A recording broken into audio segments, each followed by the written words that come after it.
8 घंटे में, और पूरे 30 दिन जब मैं वहाँ पे वर्क करती थी पूरे 8 घंटा, उसके बाद मुझे 1 महीने के बाद 1 महीना लगता था, उसके बाद 15 से 17 दिन लेट करके और फिर हमको वहाँ से पेमेंट मिलता था 1200 रुपया।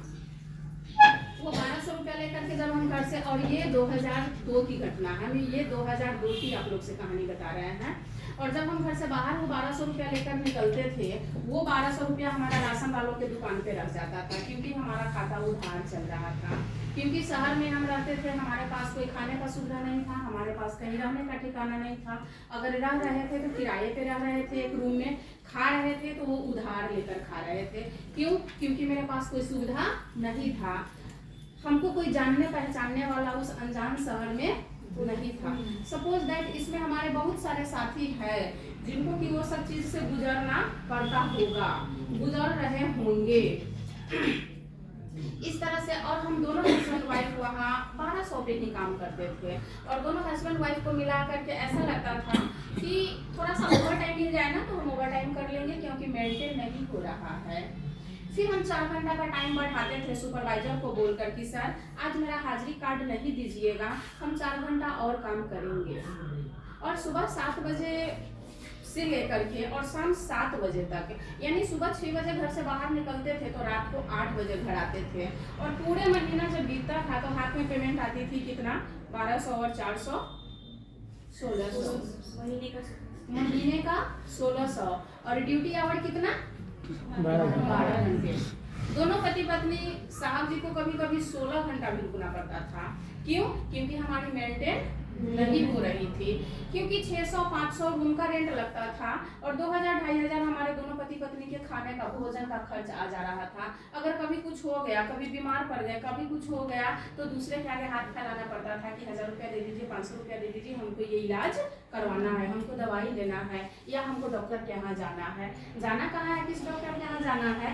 तो सरकारी हॉस्पिटल में जाना है, क्योंकि मेरे पास पैसा नहीं है। प्राइवेट हॉस्पिटल वालों के यहाँ उस दिन भी लुधियाना शहर में, जहाँ पे हम मालवा शहर में रहते थे, वहाँ पे 500 रुपया डॉक्टर का फीस था, और मेरे पास फीस भरने का पैसा नहीं था। तो इसके लेकर के सरकारी हॉस्पिटल में भागते थे कि वहाँ दवाई मुफ्त मिल जा रहा था, पर्ची का पैसा नहीं लग रहा था। तो वो सब ऑलरेडी स्ट्रगल मेरा देखा हुआ था।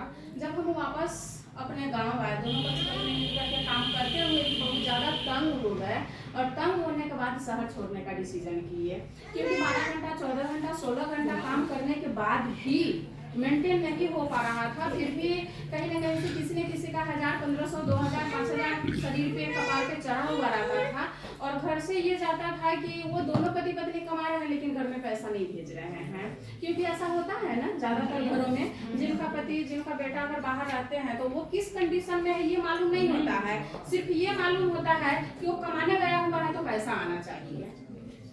तो जब भी आते थे 6 महीना या साल भर में या 2 साल में वापस जब घर पे आते थे तो वहाँ के लोग पूछते थे कि क्या पैसा कितना मतलब लेकर आए हैं आपके बेटा बहू, क्योंकि आपके बेटा और बहू दोनों काम करते हैं।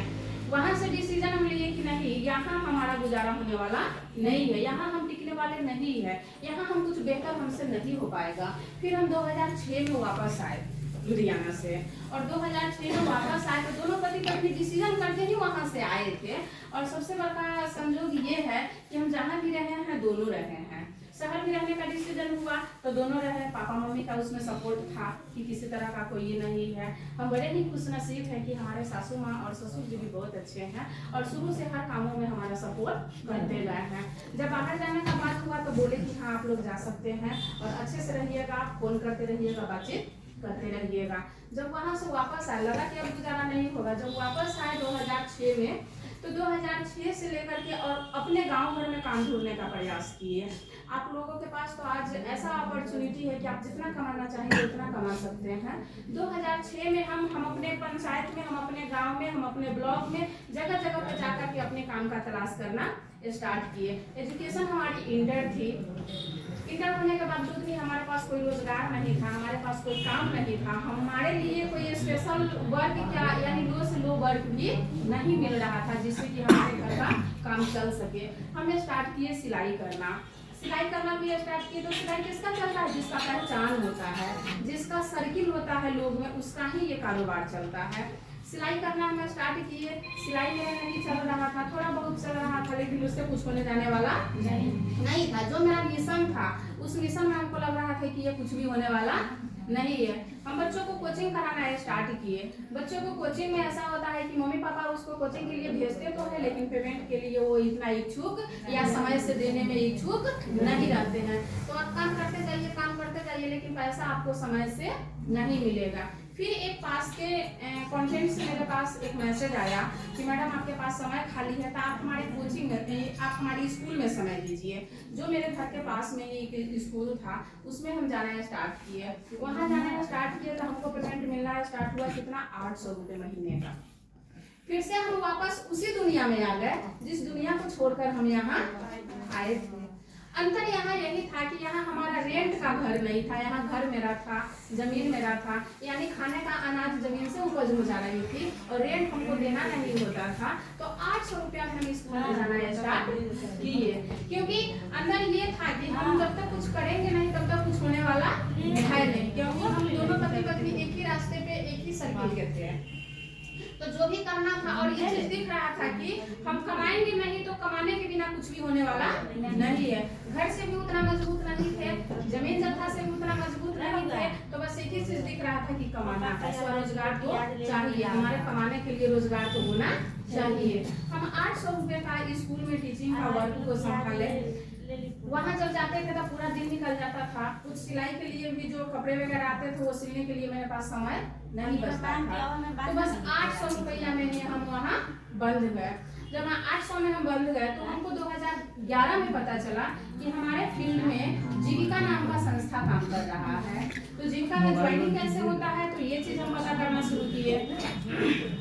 दीदी थोड़ा आप लोग साथ रहेंगे। कोई भी मोबाइल उठाइएगा 100 रुपया खुद के फाइन भरना हो जाएगा, इसलिए मोबाइल को साइलेंट कीजिए। देखिए हम ये जर्नी आपको इसलिए बता रहे हैं कि बहुत सारी हमारी महिलाएं हैं ना, उनका कहानी रिलेट कर जाएगा।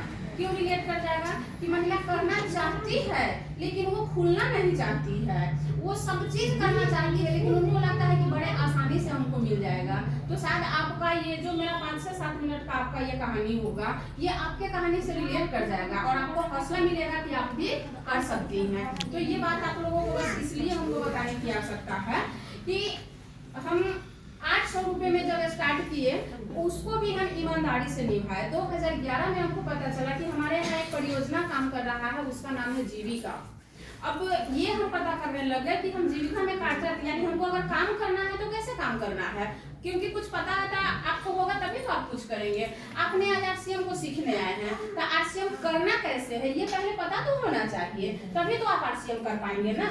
तो इसी तरह से उस संस्था में जुड़ने से पहले हमको ये लगा कि हमको पता करना है कि हम कैसे जुड़े उसमें, क्योंकि कुछ आता पता तो था नहीं। जिस लाइन का पता था उससे काम चलने वाला था नहीं। तो हम पता किए कि इसमें ज्वाइनिंग कैसे होता है। तो एक सीआरपी दीदी मेरे घर आई थी, वो भी कपड़ा सिलवाने आई थी। तो वो बोली कि कन्या आप पढ़े लिखे हैं, अपने गांव में जीविका काम कर रहा है और उसमें मीटिंग आप कराएंगे, वीडियो मीटिंग में जाएंगे और पेमेंट आपको 3000 रुपया मिल जाएगा। वो उनको इतना ही जानकारी था और वो हमको इतना ही जानकारी दिए। और काम का क्योंकि हमको आवश्यकता था तो हम कहे तो इसके लिए दादी हमको कहाँ जाना होगा, किससे बात करना होगा। तो वो बोलती हैं कि हमारे यहाँ ना पंचायत में एक मीटिंग होता है, उस मीटिंग में आपको जाना होगा और उसमें आपकी पहले से एक दोस्त है, वो दोस्त काम कर रही है। दोस्त कौन था, उनका नाम था सुनीता, उनका भी नाम सुनीता था और उनसे हमारी बातचीत थी। उनके पास हम गए, हम बोले दीदी हमको भी ज्वाइन करना है क्या, हमको भी ज्वाइन, हमारे ज्वाइन के लिए आप बात करिएगा, है सीट खाली अपने पंचायत में। तो वो दीदी बोलती है हमसे कि सुनीता कि अभी तो था सीएम का एक जगह खाली था लेकिन अभी वो जगह भर गया है, लेकिन हम सीसी भैया से बात करके देखेंगे, अगर जगह मिलने वाला होगा तो हम आपके लिए बात करेंगे। हम उनको कहेंगे दीदी आपका जो मीटिंग होता है उसमें हमको बुलाइए ना, हम आएंगे बात करने के लिए। फिर वो हमको बोली तो आप ऐसा करिए ना कि आप परसों आइए, परसों हमारा मीटिंग होने वाला है, पंचायत मीटिंग, और आप वहाँ आइएगा तो हम बात आपको करवा देंगे। जब हम उनके घर गए तो वो घर से निकल गई थी, वो मेरा वेट नहीं कर रही थी। और जब वो घर से निकल गई थी तो हमको पता नहीं था कि जाना किधर है, क्योंकि हम नए थे, घर से बाहर हम निकले हुए नहीं थे। तो इस गली से निकलते थे और इस गली में घुस जाते थे, तो इसका कुछ पता ही नहीं था कि किधर है क्या है।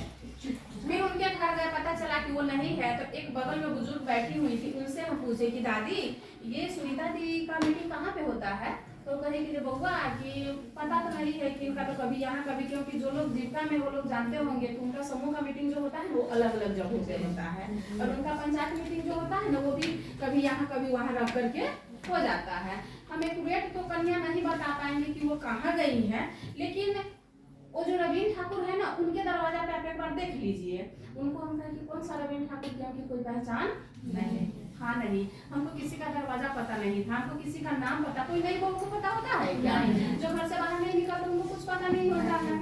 तो वो बुजुर्ग ही बोली कि आप चलो हम आपको पहुंचा देते हैं और हम आपको दरवाजा दिखा देंगे और हम चले आएंगे।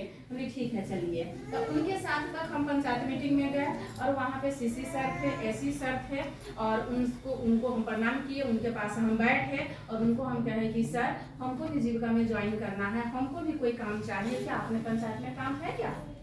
वो दीदी बोली सुनीता जी कि हाँ, सुनीता जी आई हुई थी, बोल रही थी कि काम हम करेंगे। फिर सर एक ये कॉपी पन्ना दिए थे, ये है ना कैसे है, ये पन्ना दिए थे सर, और बोलते हैं कि आपका एजुकेशन क्या है? तो उस समय हम इंटर थे, और जब पन्ना दिया और बोले कि इस पे आप लिखिए, वो कुछ हमसे लिखवाए थे, वो अपने प्रोजेक्ट के विषय में बोले थे और हमको लिखना था, और लिख करके हम उनको दिए। हम पास कर गए, हमको वहाँ पे पास किया गया कि आप काम कर सकती हैं इस संस्था के लिए और उपयुक्त है, और हमारा ज्वाइनिंग हो गया जीविका में सीएम पद से। और ज्वाइनिंग हो गया तो लगभग 10-15 दिन हम फील्ड में निकले, ग्रुप बनाए और ग्रुप का वो लेखांकन किए, और हम पूछे कि सर इसके लिए हमको मानदेय कितना दिया जाए, पेमेंट कितना दिया जाएगा? हम उनसे पेमेंट बोले थे कि सर पेमेंट कितना दिया जाएगा? तो सर बोले कि सुनीता जी आपको 750 रुपये का महीना दिया जाएगा, और अभी 3 महीने आपको 750 ही मिलेगा। 3 महीने के बाद आपके काम को देख करके फिर आपका पेमेंट बढ़ाया जाएगा, और ये पेमेंट नहीं होता है, ये मानदेय होता है। जो समय आप देते हैं उसके बदले आपको मानदेय दिया जाता है, ये कोई पेमेंट आपका नहीं है, और ये आपका कोई बड़ी सर्विस, कोई बड़ी जॉब, कोई बड़ी नौकरी भी नहीं है। जो सीसी भैया थे वो हमको इस चीज का